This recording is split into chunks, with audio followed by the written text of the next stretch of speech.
दरअसल ये बिल सरकार लेकर नहीं आई, ये बिल आया है यूजीसी के डेटा के आधार पे, जो डेटा हर साल 5 साल में 10 साल में एनालाइज होता है कि कितने अपराधों की संख्या बढ़ रही है।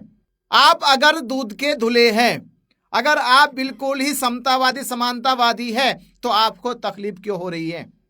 और ये बात ध्यान रखना, जो लोग कहते थे कि हिंदू हिंदू भाई भाई है, जात पात की करो विदाई, हिंदू हिंदू भाई भाई, वो ये नारा देने वाले लोग कहाँ चले गए? अब वो लोग क्यों नहीं कह रहे? अब बड़ी इनको तकलीफ हो रही थी कि हिंदू बढ़ रहे हैं, हिंदू वहां जा रहे हैं।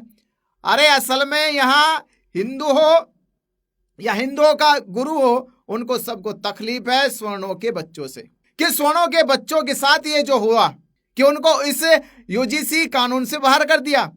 तो भाई पहले ये तो मान लो कि यूजीसी कानून में वो लोग आते हैं जो शोषित हैं, जो पीड़ित हैं, जो दबे कुचले लोग हैं, जो सताए गए लोग हैं, जो पीड़ित हुए लोग हैं।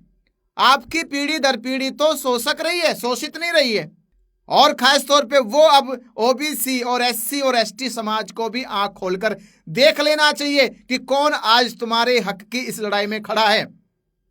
जो तुम्हारे विरोधी आज है, वो विरोधी तुम्हारे कल थे, वो विरोधी तुम्हारे कल होंगे।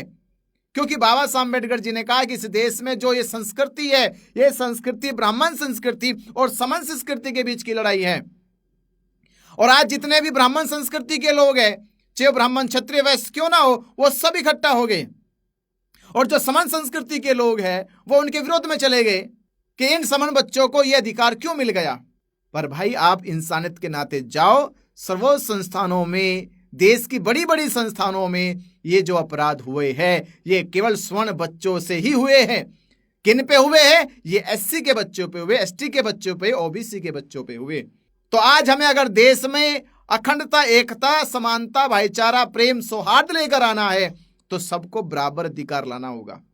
एक बात है, आप भी इसी यूजीसी के कानून में, आप सभी कानून में बराबर आ सकते हो। देश का एक बार बराबर बंटवारा कर लिया जाए। बाबा साहब अम्बेडकर जी ने तो कहा था कि सारी भारत की जितनी भी राष्ट्रीय संपत्ति है, जितनी भी गैर राष्ट्रीय संपत्ति है, सबका प्रतिनिधित्व के आधार पर बंटवारा हो जाना चाहिए। जैसे इलेक्शन में सीटों का बंटवारा होता है कि कितनी सीटें एससी की जाएगी, कितनी सीटें एसटी की जाएगी, कितनी सीटें ओबीसी की जाएगी, कितनी सीटें जनरल को जाएगी, वैसे ही भारत की हर एक कॉर्पोरेटर्स का भी हो, पॉलिटिशियन का हो चुका है, एजुकेशन संस्थानों का भी हो, जितने भी संस्थान हैं, बड़ी बड़ी इंडस्ट्री का हो, सबका बंटवारा बराबर के आधार पे कर लो।